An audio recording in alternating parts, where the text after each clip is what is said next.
Marc, chapitre 16.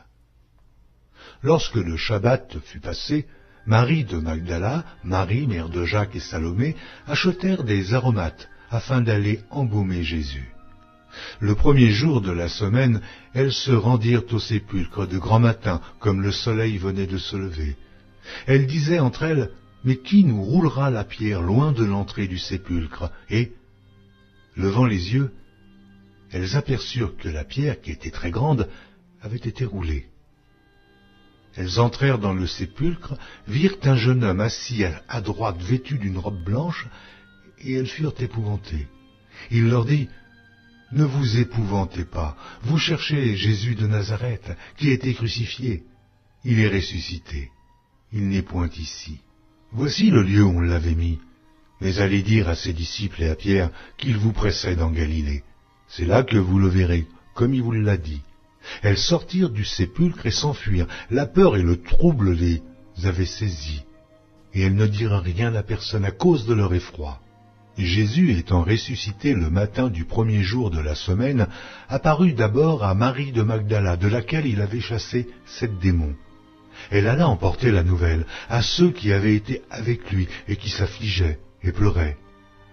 Quand ils entendirent qu'il vivait et qu'elle l'avait vu, ils ne le crurent point. Après cela, il apparut sous une autre forme à 2 d'entre eux qui étaient en chemin pour aller à la campagne. Ils revinrent l'annoncer aux autres, qui ne les crurent pas non plus.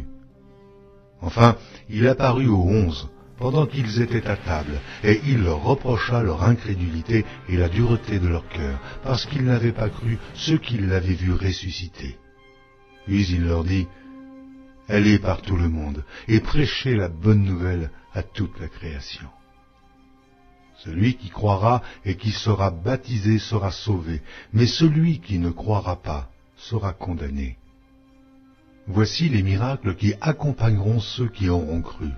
En mon nom, ils chasseront les démons. Ils parleront de nouvelles langues. Ils saisiront des serpents. S'ils boivent quelque breuvage mortel, ils ne leur feront point de mal.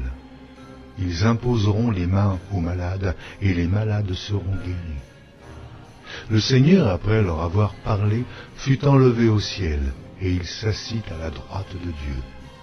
Et ils s'en allèrent prêcher partout. Le Seigneur travaillait avec eux, et confirmait la parole par les miracles qui l'accompagnaient.